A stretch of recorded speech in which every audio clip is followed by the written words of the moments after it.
Let's go. Massive welcome to Be the Best Version of You. It's our first ever video. We're super excited to get started. A massive welcome to our first ever guest, a great friend of mine, Daniel Ilkhan. Welcome, buddy. Thank you very much. Thank you very much for having me and calling me onto this. No, thank you for coming on, mate. It's Sunday morning, so really appreciate it. The main point of this is just you to share your story and for people to know a bit more about you, and hopefully we can get some value out there and help a few people with your story and motivate people to chase their dreams. Yeah. So, buddy, we'll start straight on because I know you're busy today. So, first question is, mate, is share your story. Where were you and where are you now? Cool.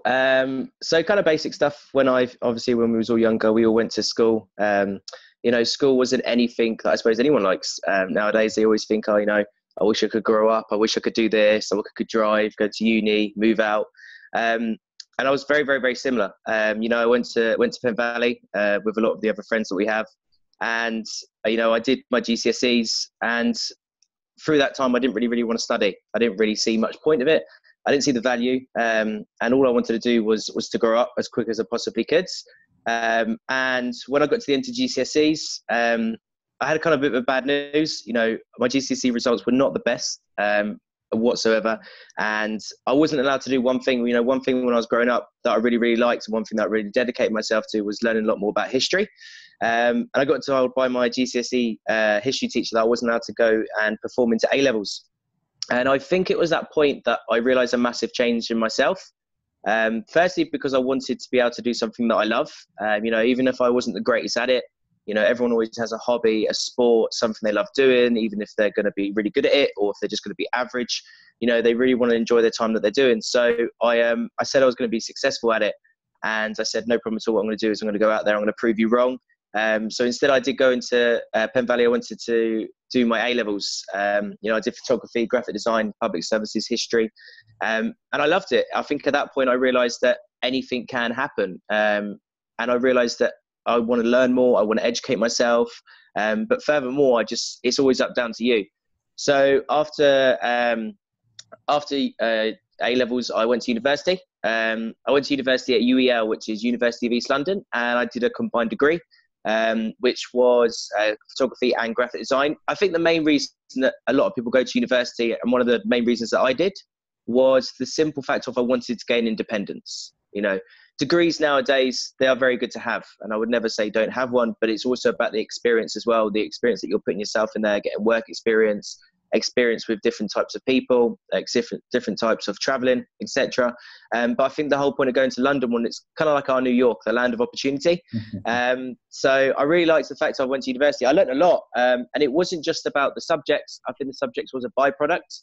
I think the whole point of it was I wanted to learn more about, the different cultures, different people, different languages, different types of food. And going to London, they definitely had that.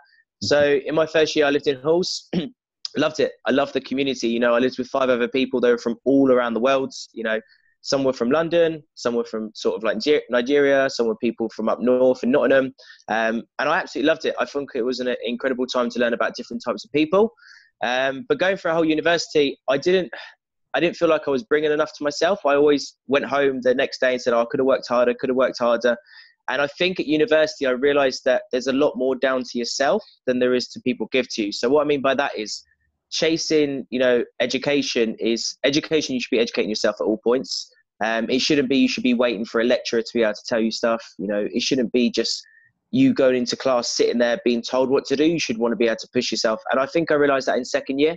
Some of the final majors that we had were hard, but they're as hard as you make it. So university, I think, was an incredible time for me. And I think that led into my next journey. I finished university after 3 years. I lived in London for a few months after that. But I kind of realized in London that it is the land of opportunity. There's so many opportunities to be able to go and be able to do things. However, if you don't put yourself in them situations and you don't push yourself, then you're never going to be able to be successful. So I moved out of London, and I moved back down to Hythe, moved down with my parents, and I worked in Saga for the insurance. Wasn't the most fun in the world, but however, I was making money. And I got a call one day from one of my friends from Wales. Her name was Zara, and she was like, "Hey Dan, how are you doing? What are you up to? What's your life doing?" I was like, it's all right. You know, I'm paying my bills. I'm making money. I'm going out every weekend. And I kind of see that every weekend. I was doing the same. It's like a repetition. And, you know, I was 21. I didn't want to have repetition. I wanted to travel more. So I actually went on to work on cruise ships. So she was like, hey, do you want to come work on a cruise ship? I was like, what's a cruise ship? She was like, a big ship that floats and you travel. I was like, that kind of sounds cool. So I went on to cruise ships and it was incredible in every way, shape or form. And it wasn't just the fact I got to travel. That was an incredible perk. It was the fact of there was so much to learn. There was so many different types of people. You know, when you go onto a cruise ship, there's averagely 66 different nationalities. So you've got people from all around the world, all different types of food, all different types of people, all different types of cultures, religions. And I think that I loved about that was there was so much to learn. I love the fact of you could learn different languages. You could learn different types of people. You could learn different habits of people. You could just learn.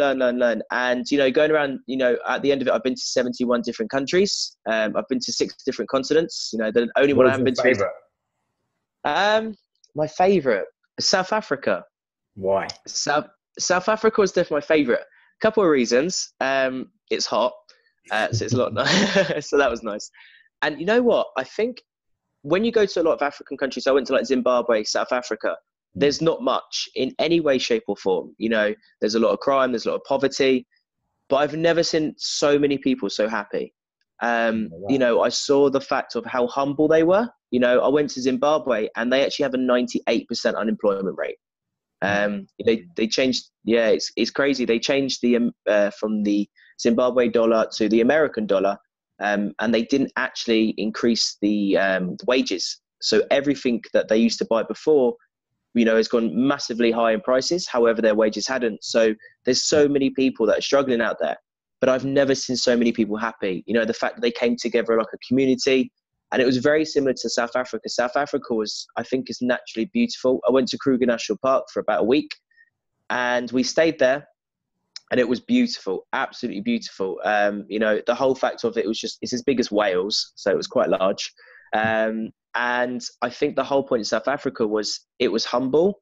They were so hardworking in every way, shape, or form. I never heard a South African moan. I never heard a South African saying, oh, what if we lived here? What if we did this? They would work hard, and they understood if they work hard, they were going to get something out of it, which was really, really, really, really nice. That's amazing. Goosebumps then. That was and that's the reason why I love cruise ships. You know, I traveled on cruise ships for about 3 years, just over about 3.5 years, and I loved it. And I would never, ever, ever say that it was a bad experience whatsoever. Every day was incredible. Was you thinking, what if? In what sense? Like when you got offered that opportunity, was you like, well, I've got a job, it pays money. What if I go on the ship? Is it stable? Is it right? Is the opportunity actually an opportunity? I think there's 2 types of wealth in the world. You know, when I was working at Saga, I was probably earning about triple the amount that I would on a cruise ship. And I think there's 2 types of wealth in the world. There's wealth in experience and there's wealth in money. And we all live, obviously, around Folkestone. We've all been up to London. We've all been on the train in the mornings, going up to London, you know, maybe to work, going for a weekend away. And majority of people that I'm seeing, they don't do 2 things. They don't communicate. They don't talk to other people. They don't smile. You know, I'm seeing so many people are unhappy. However, when we all work up in London, we all know that you are on a nice wage, you know, that you're bringing home a good amount of money every single month at the end of the year. So when I went on to cruise ships, it wasn't the fact of money. You know, I was 21 and I realized that, hey, money comes and goes. It's a byproduct of working very, very hard. It's not, you don't just go into work and automatically have that money. You have to work hard for it, regardless of what your job is and the performance that you want to have. So going on to cruise ships, I understood that the opportunity was not about the money. You know, I was thinking, oh God, that's a lot less than I was earning. I understood that I could learn more than I could in a long period of time of living or working at Saga than actually working on cruise ships. And I think if you don't take a chance at life, then you're always going to be comfortable. So many people in life say, you know, I want to be comfortable. I want to, you know, just have a house, you know, 2 kids or 3 kids and 1 car. And what I didn't want to do when I went on cruise ships was have limitations. I think when you're growing up through life, when you're a child, we've all wanted to be like, go to space. We wanted to, you know, be an inventor. We wanted to be a policeman. You know, we wanted to be so many different things. However, when you grow up, your reality massively your dream massively drops to create a lower dream. So we all know when we were younger saying, hey, I want a Lamborghini, I want to have a Ferrari, I want to have a Bentley. And what they do is they think, okay, they get to 18 and they realize it's very, very, very expensive. And I realize nowadays that, you know, going through life is your reality is limited by your dreams. If you dream bigger, your reality is going to be bigger. If you dream small, you know, you're going to have small dreams. So I was, you know, through going through the business at the moment, I was told to dream like a kid, but have a mind of an adult. So you create a plan of you create a plan of how you're going to be able to create your dream. You create step by step by step by step. However, you dream as big as you possibly can. You know, you look at the most famous people in the world, like Elon Musk, Bill Gates, Richard Branson, Isaac Newton, anyone like that. And so many people say an individual cannot change the world. Well, they can. Even in the sporting industry, you've got like people like Usain Bolt. Usain Bolt has only actually run for about 2 to 2.5 minutes in his professional career. However, he's won £120 million plus, which means every single second or minute he's running, he's winning a couple of £1 million. So, but however, is it? Yeah, it's not the worst thing in the world. But I watched the background of Usain Bolt, a bit of documentary about him, and just his training was mental. One of the craziest things I've ever seen. You know, obviously where he's training, it's hot. He feels like passing out. And at the end of it, he was actually being sick. And I was just like, wow, you really love what you do. So the reason, the whole point of going to cruise ships, did I think it was a risk? Without a doubt. There's one other thing, I can't swim. So if the cruise ship went down, I probably wouldn't go far. But that's the reason why I thought cruise ships was a way to be able to learn. And, you know, my mum said to me, if it doesn't work out, you just start from scratch and you make another plan. You know, what's the worst that can possibly happen? You're either going to learn or you're going to get to be able to travel for free. And I thought that was an incredible thing to be able to hear. And I just traveled. I traveled to 71 countries. Going to Asia was incredible. Going to places like Shanghai. And the other thing that I got to do was I was doing photography on there. So I got to do weddings all around the world. You know, going out and about. It wasn't just weddings that we were doing for guests on the ship. It was weddings that we saw out in different places. So we saw weddings and we took weddings in like Venice, Shanghai, Hong Kong. You know, we got to places around like New York. And it was just incredible, absolutely amazing. And the biggest thing that I liked about the whole point of cruise ships was just the learning factor. The learning that I got to learn different cultures, different languages, got to see different places, you know. But the whole point why I left cruise ships and where I am now is I look at value over cost. So there's two things in life, and it's value over cost. What do you gain out of it? And what's the cost of it? And I was working on cruise ships, and I got offered the position to go to like assistant manager, then manager. And I was doing pretty much the job of a manager, you know, doing all the paperwork, the end of break down the financial part of it. And they were just like, we can't afford to pay you a manager's salary. And I was just like, oh, my value is quite low and my cost is very high. You know, we were working, you know, on an average day, you know, normal, not, you know, 9 to 5 hours. However, if we were at sea where we were traveling, we could be working like 14, 15 hours sometimes. So it was, the cost was very high. And that's the reason I left, to be honest with you. I didn't want to feel like I was undervaluing myself. I realized going through cruise ships that I can do something. I was good at it and I wanted to do it. So I left cruise ships and I came back and I just chilled for a little bit. And there was a little thing that I was looking for. It was jobs over careers. So anyone could get a job, and that's not meant to sound any way, rude, shape or form. You know, I think if people are working and they're paying their bills and they can provide for their children, you know, pay for whatever they need to, then they have my full respect because they're obviously working hard. But what I wanted to do was, I was young, I was 24. I didn't want to have a job. I wanted to do something that I could progress in. I've seen progression. I've seen it work. So I looked through the whole, you know, Indeed, Read, the agencies, etc. I was with my sister because I can't write that well. So I got my sister to write my CV. So she was submitting to loads of places, and there were so many of them that were just managerial positions. I think if anyone goes to Read and Indeed, when they hear this, you'll notice it's supervisors or managers. There's not many starting role positions. And the reason why they do that is because not many companies will actually understand the whole world of progression. They just look at it from one direction. And I'll get onto that in a moment. So I looked at the whole different jobs, and I got this job in marketing, and it wasn't anything that I thought of. Where I am at the moment is I'm technically working for the largest marketing company in the world. If anyone knows it, would be called Credico. So Credico, there's 3 different parts of us. So Credico doesn't own me. They're not my employer, but they're our supplier. So we work for a range of different clients. This could be Shell, which is the 3rd largest company in the world, like personal fundraising services, Money Expert, O2, Vodafone, very large international companies, some of them. And our company has about 2,000 offices and is in 16 different countries, which includes like South America, like New York, etc., Poland, Italy, Portugal, Spain, France, Poland, Australia, South Africa, all around these worlds. So where I am at the moment is I've started from the bottom in a company, and I'm on a business management training program.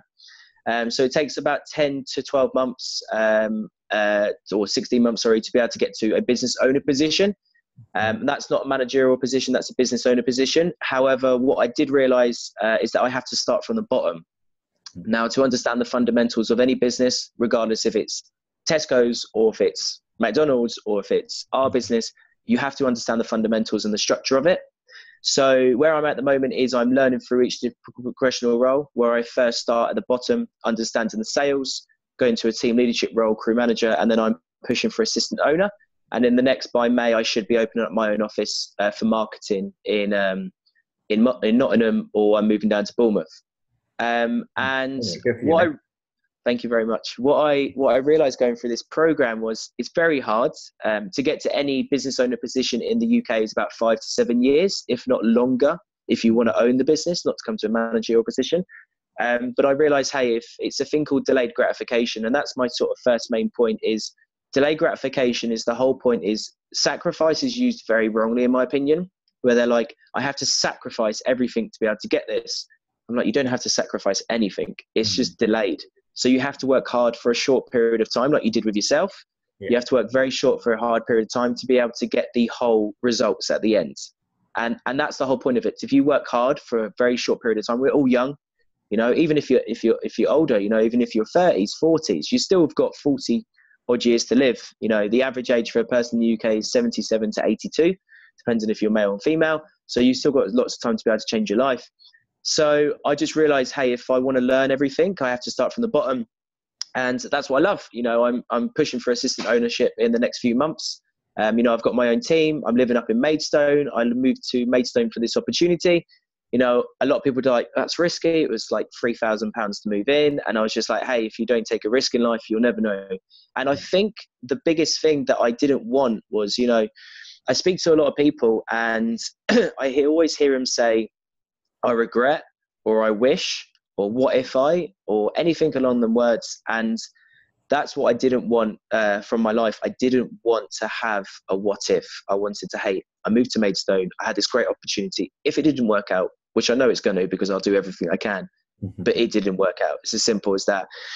And that was the main point. So where I am at the moment is I'm working for a sales marketing company. I'm working for a client called PFS, which is Personal Fundraising Services, which is one of the largest organisations in the UK within our business for charity fundraising. I fundraised for NDCS for deaf children, C-ability for autistic children, NSPCC for child abuse, Battersea for dogs, Dotty, RSPCA. I've done, and at the moment I'm doing the RNIB for the Royal National Institute for the Blind. And what I realised is if you help people and you make people feel great, they're going to help you back because it's the only way they can repay you. So, we raised more than the London Olympics. Last year alone, our offices just for charities raised over £65 million. The average London Olympics raises around 58 million.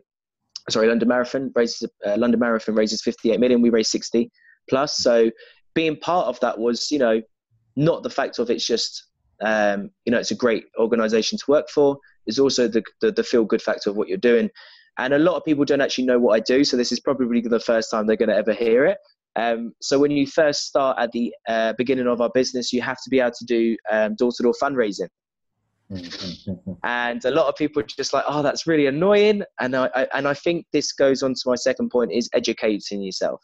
No one understands why any charity or any organisation in the UK does door-to-door fundraising. It's the cheapest for a charity. It's administration cost free. All of your donations go to the people. But what I also realised was I wasn't in a sales company. I was in a marketing company to be able to get to business owner. And now I realise I can speak to so many different types of demographics of people, whether it be Romanian, Lithuanian, Latvian, South African, French, Spanish. I can always say like, hi, how are you? Thank you very much, blah, blah, blah, blah. And I realized that you learn communication skills. And if you can communicate with as many different demographics as you can, you're going to be very successful. So where I am right now is, apart from sitting on my sofa, in a marketing company, pushing for assistant ownership, and open up my own office. That's where I am. Brilliant, mate. Brilliant.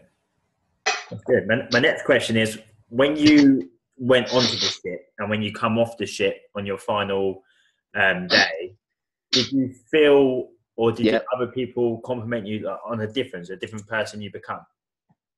If that makes sense. Yeah, massively. You know what I mean? When I came off, did people speak to me from home and stuff like that, or people from notice a my family? difference in your attitude, different in your mindset, just a different person from when you first stepped on to the day you stepped off.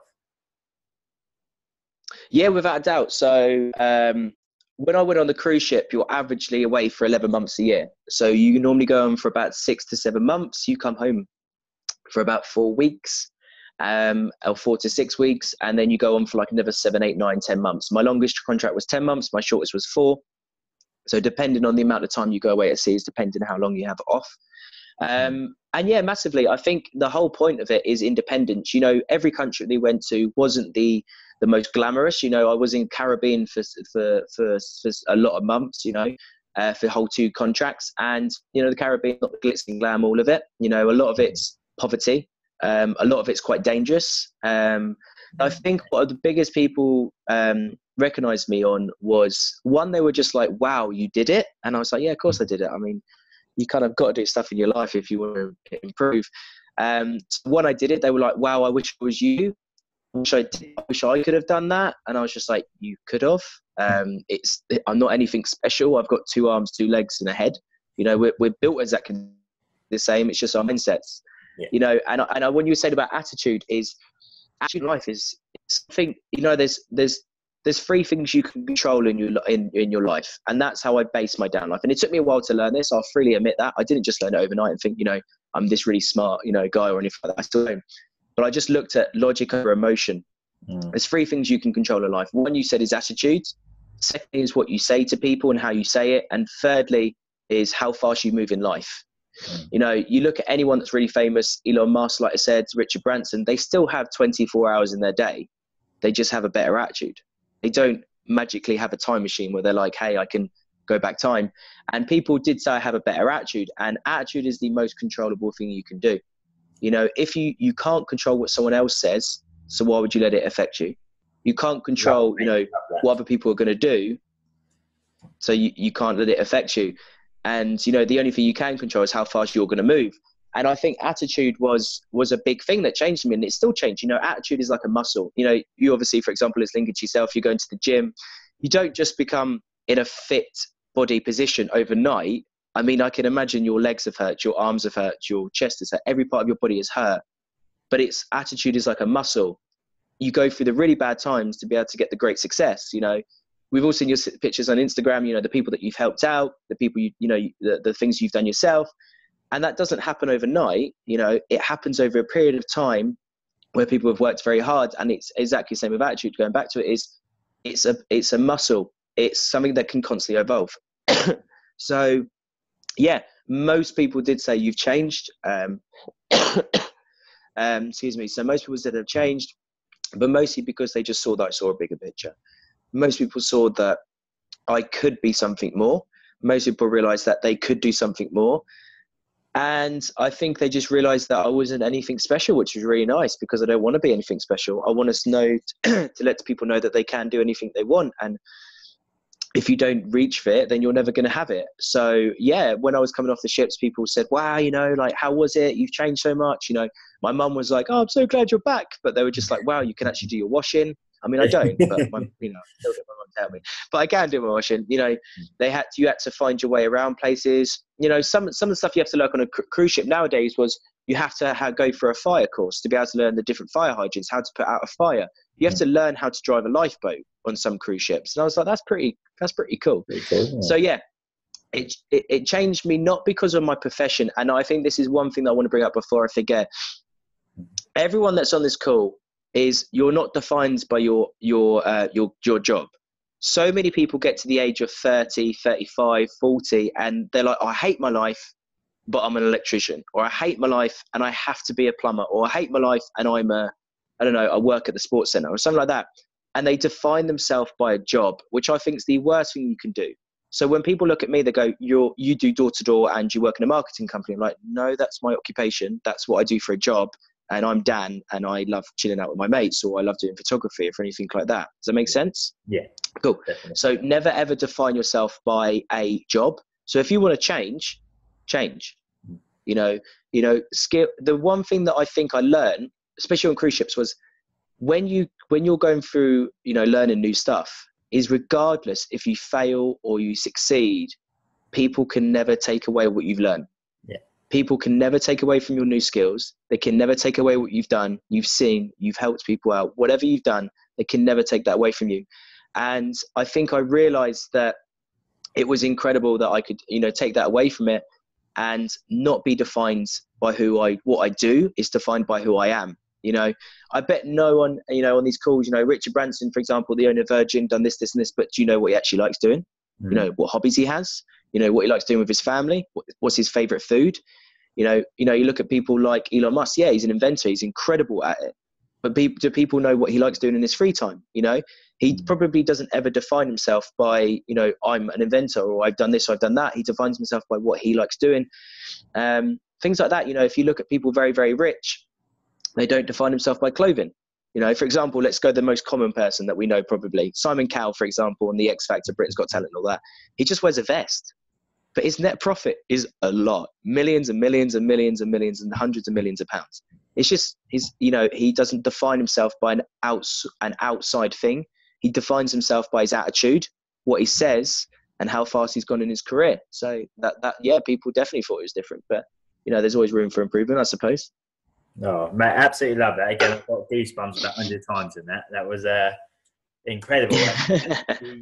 When you're talking about attitude, one of my favourite sayings, and I do it every single day. I wake up at 5 to 6 a.m. every morning to work on myself, working on my attitude, working on my mindset, because it always starts within you. So if you're working on yourself, and I'm a massive passion for helping other people, but I can't help other people unless I work on myself. Yeah, definitely. So, without doubt. Without doubt. It's so true. And as I always say to people, every day is a school day. Every day is an opportunity to learn something new. And without doubt. You put that without doubt. And perfect I think the biggest thing is people say that they have really bad days, and bad days is defined by results.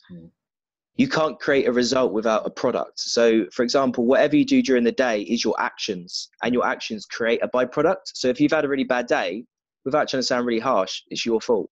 Because the actions you've had are you. That is what you control. So if you've gone out there and, you know, you've had a bad day, etc., etc., etc., you know, it's down to you. But yeah, you're 100% right. His attitude is one of the only things. And it's like when you go up to people, and if people go, oh, I want to change the world, I'm like, that sounds awesome. You know, you can change it, you know, and no problem about it. And they're like, but I really don't like myself. I'm just like, you'll never change the world. You know, there's stories about where people want to change the world, and they want to change the country, then they want to change their county, then they want to help their family. I'm like, you can't do any of that unless you change yourself, because people have got to look up to you. As an example, people have got to look up to you as a professional, or people have got to look up to you as someone they want to be. You know, value over cost. If you bring more value to their life, they'll pay the cost. For example, when you help out people, you know, help themselves get fitter, a better body, for example. If you weren't good at that, they wouldn't follow you. Because you've proved yourself and you worked on yourself to have a great figure, then they follow you because you've proved that you bring more value than they can bring themselves. So yeah, without doubt, attitudes is something that we can control, but it's one of the biggest things that we should always work on. Oh, definitely. And another thing, as you say, with change, for things to change, you've got to change. And one of the sayings that stuck with me is that, but another one I heard at the weekend, we was in Telford, and it was, you're not a tree, you're So don't stand still. If you want to change, move. But you'll never be. You can change if you want to change. And as you say, you've got to take without a doubt, responsibility for your own life, your own actions, and what you put in is what you get out, really, mate. But no, incredible. I've took a lot of value from that, so I know the guys watching this will do. As you said, not a lot of people actually know what you do, and I thought I knew you. Turns out I didn't. So I learned a lot. That's absolutely brilliant. 2 more questions for you, mate. What advice would you give your 16-year-old self? Wow. Now, I knew you very well. So I've got some stories about. Yeah, I know you did. Yeah, that's what I'm saying. One here. Yeah, you know what? I was thinking about this quite a lot, and you know what? I think in life, without doing things, you won't become who you are. Mm-hmm. So if I wasn't the person I was, I wouldn't be who I am. To improve my life, I think that's a different, not a different question, but how I would actually answer it is, what would I do differently to improve my life, not to change my life?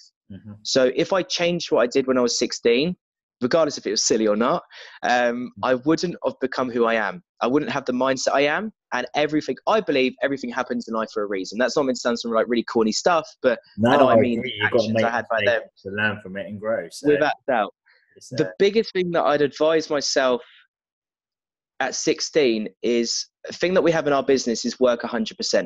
Mm-hmm.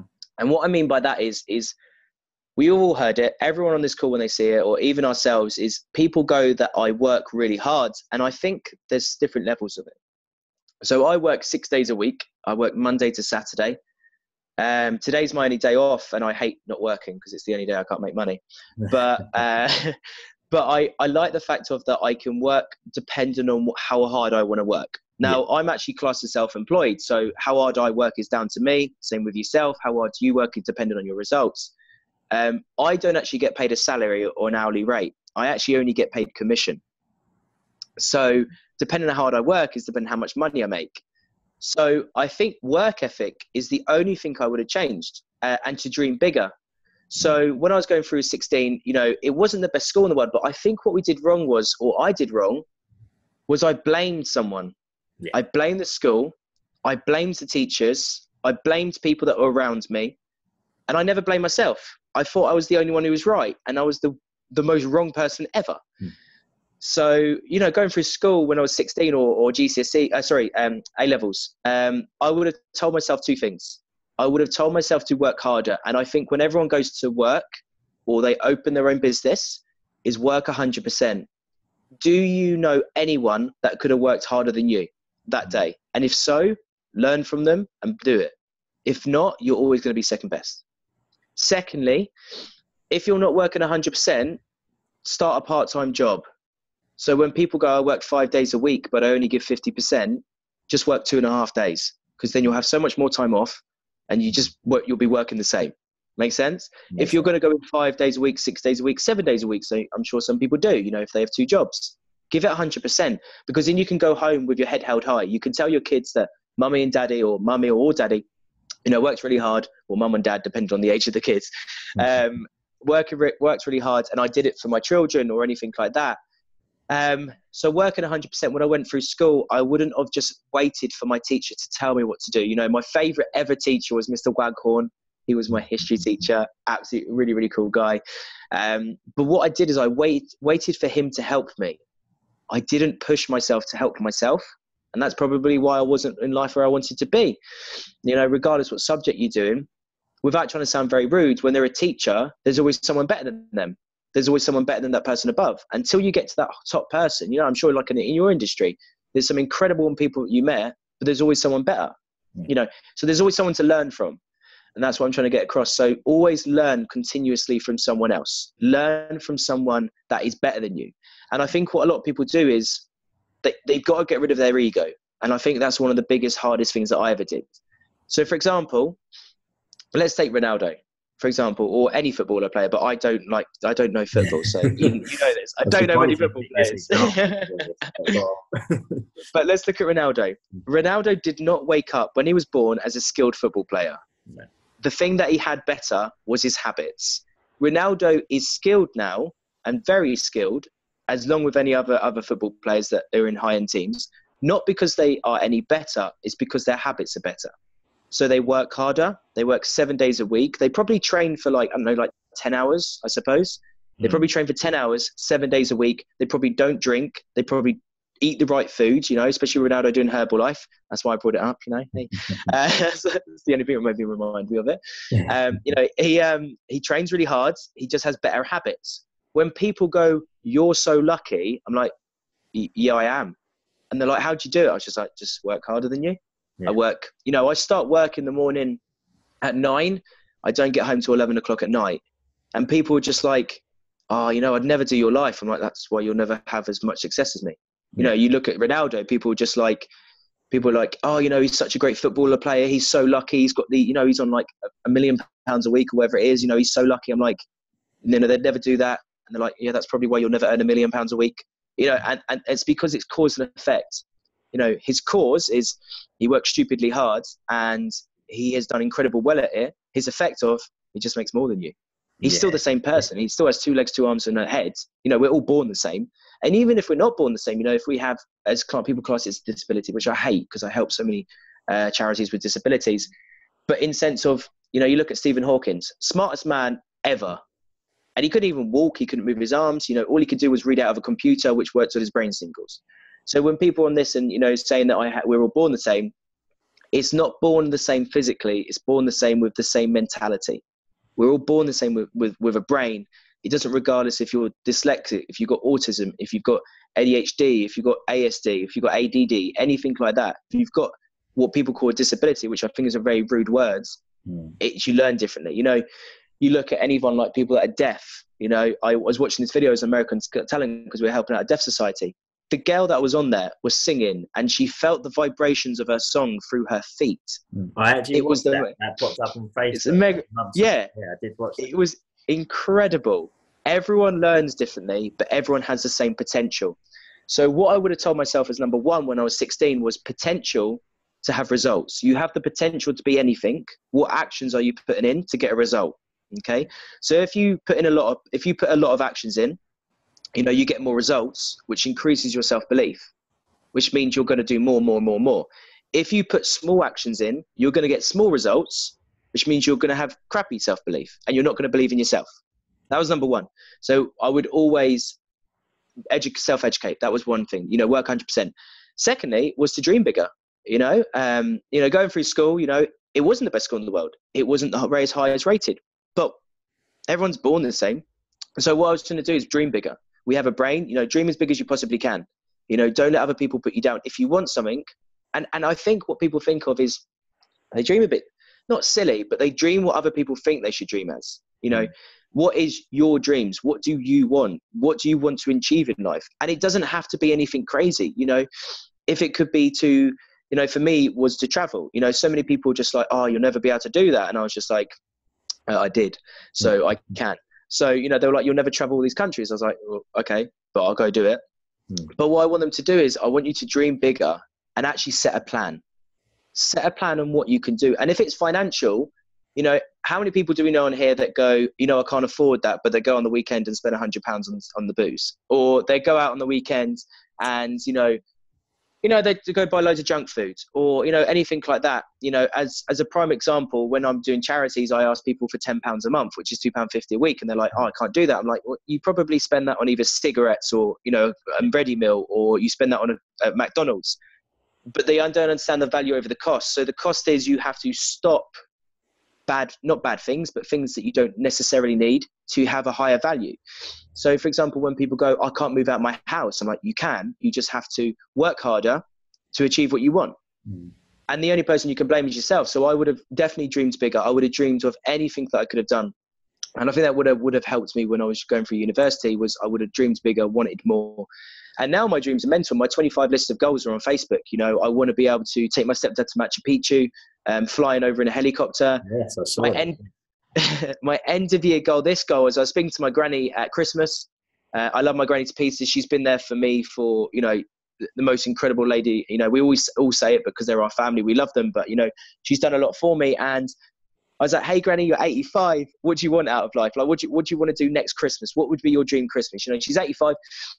"No, what do you want?" She was like, "I just want to be like, you know, pampered. And I was like, okay.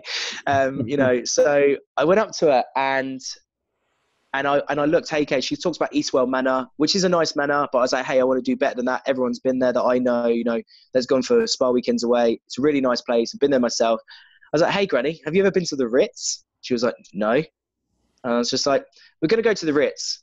And she was like, you can't afford that. I was like, no, I can't afford it yet. There's always a yet at the end of every sentence.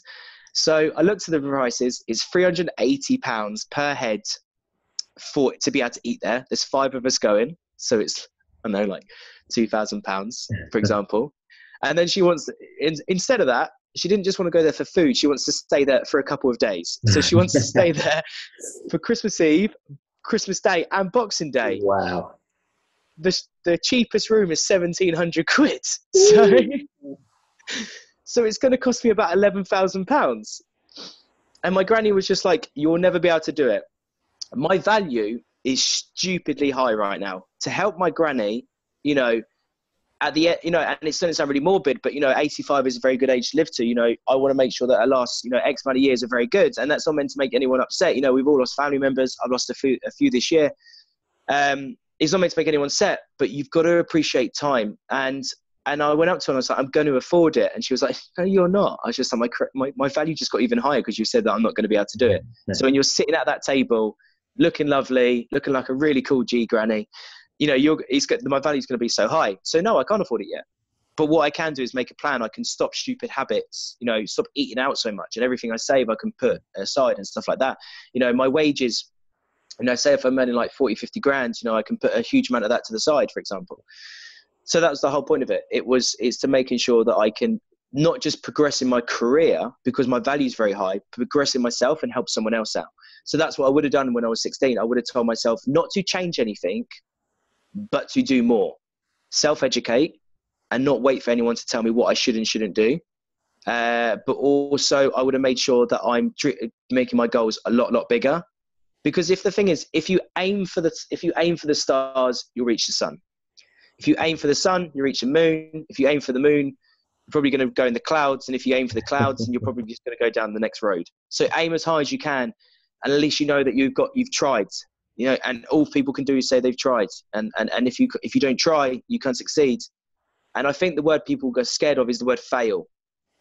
I think fail is used in a very negative word. But in example, marketing is the most failed business in the world, but it is the most successful. What I like to do, and I tell people, when I'm walking around with my friends or anything like that, is first attempt in learning. That's what fail means. It's the first attempt in learning. We've all failed. We just never quit. That's the difference. Exactly. You look at like Thomas Edison, who made the light bulb, and I can guarantee probably no one knows this. He failed 10,000 times before the light bulb was successful. He didn't fail. He just found 10,000 ways that didn't work.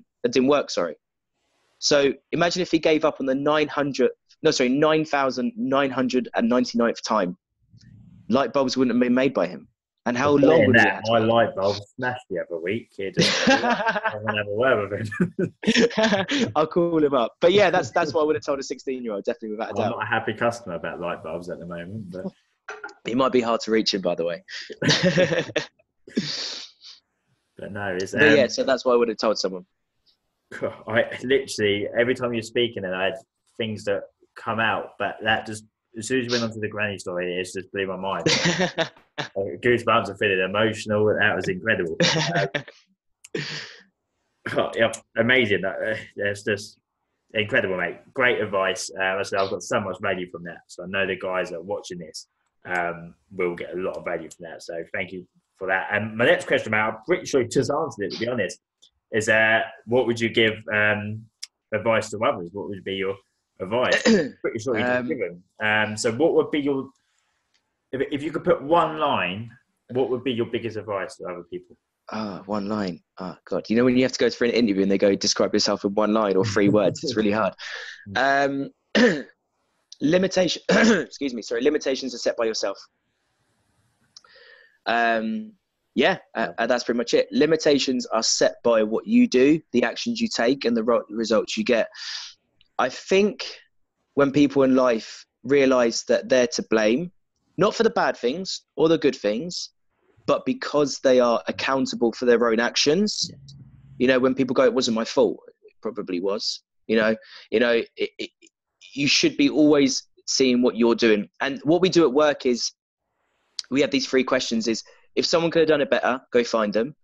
If someone could have spoke to more people, find them, or in a sense of exposure of a product. And if someone could have made an extra sale, go find them. Learn from the best and beat the best. So you know what I mean? Like if you look at, anyone successful. So I'll give this little story about Sylvester Stallone. He never had any limitations. Sylvester Stallone in the 70s, when he started making these movies, he had to go to 1,500 agencies in New York to be able to get his first film. Okay, Rocky was not his first film. By far, it was not his first film. There was only 600 agencies in New York at that time for films. He just went to everyone 4 times. So he went to them every single day and was like, no, I'm not leaving until you give me a job. And there was this one job, this one place, Sylvester Stallone was not born as such as what people would call normal, which I hate that word, but he was born wrongly, and obviously he's got the dropped lip, and he speaks differently. Yeah. And he went to this agency and he was like, I'm not leaving. The agency closed. He waited in their lobby. He fell asleep in their lobby, and they came in the next day and then offered him the job. Oh, wow. And his first ever movie was him getting beaten up for 20 seconds. He was actually a mugger in his first ever movie, and he got beaten up because that's what they thought people wanted to see.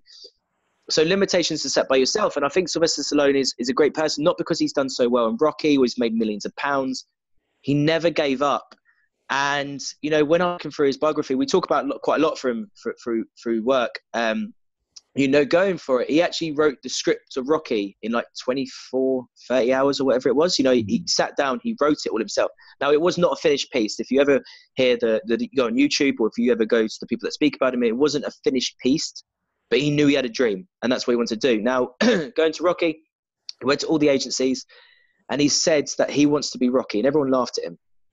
He wasn't actually hired as Rocky straight away. So they offered him, I think, if I remember these correctly, the 3 figures, don't quote me on these, but I think it's around this. They offered him around £125,000 for him to sell the script to this agency. He was like, no, I want to be Rocky. He was like, and they laughed at him like, but you can't. You speak like an idiot. You are an idiot. All you've got is this script. He was like, well, then I'll see you later. He walked. Wow. They came back to him. They offered him like nearly £200,000. Now, if we're talking back that many years ago, trust me, it's a lot of money. It's a lot of money now. It's a lot of money now, yeah. But back yeah. And they offered him like 200 grand. And he was like, no, I want to be Rocky. He was like, and they were like, no. And they were like, well, then no, I'm not going to do it.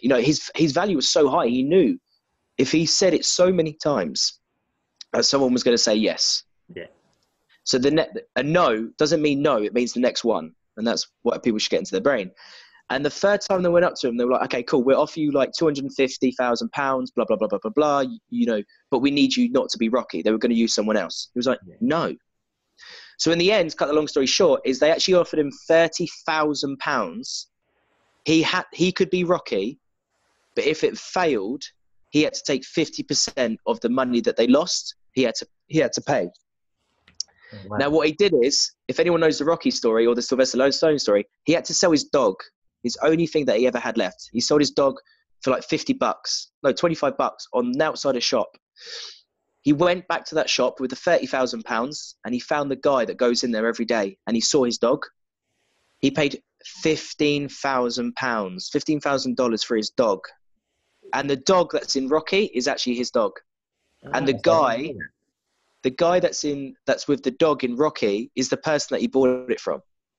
So the whole point of that is limitations. If you limit yourself, you can only expect small results. And I'm not here to quote and say, I'm this amazing person, and this, or I've done this, or anything like that. That's not the whole point of what I'm saying, is because I'm not. I improve every single day. Later on today, I speak to my business, the business owner in the office that I work in. I speak to my team. I speak to other people on how I'm going to improve. And people are just like, but it's Sunday. I'm just like, so it's Monday tomorrow. It's exactly the same. It's Tuesday is exactly the same. It's a man-made conception. So a man-made conception is not work ethic. Work ethic is a natural thing. Yeah. And what I think people do is they treat days differently. Every person on a weekday goes, I wish it was the weekend, which means you hate 64.28% of your life. You hate over half of your life. If you hate Mondays, you hate 14% of your life. If you hate crazy, isn't Tuesdays, it? you hate 28. Crazy. Yeah, it's mad. And I think if you're not happy with your life, you change it or you accept it. Yeah. If you accept it, don't moan. If you want to change it and become a better person. So my without doubt, completely. And I think the one line, like I would say, is limitations are set by yourself. If you have them, dream bigger. If you dream bigger, then work hard for them. And that's pretty much it. No, honestly, mate, I can't thank you enough. That was, Thank you. I wasn't expecting to get so much value for myself, but it was like looking in the mirror, because everything you explained there is how I speak, but you just explained it incredibly. I learned a lot there myself, and there's tips there that I'm certainly going to add in to my lifestyle today, not Monday, today, or things I'll be working on today. So it's incredible, and I'm actually going to watch this over again, because like you always need that pick up a little bit. Yeah, without doubt. Yeah, so I'm going to watch this again and over again and again and again, because I've got so much value, mate. So thank you for that. I can't wait. Thank you very much. And as I say, if you can help one person, the videos work, and you just help one person, you just help me. So that's done. So thank you very much. I appreciate it. Definitely. Thank you for coming on, mate, especially on your Sunday. No problem at all. No problem at all. Yeah, thank you. No problem at all. You have a lovely day, all right? And you, buddy. Thank you so much. Take care. Bye-bye. Bye-bye. Oh, no. It's crashed on me. No.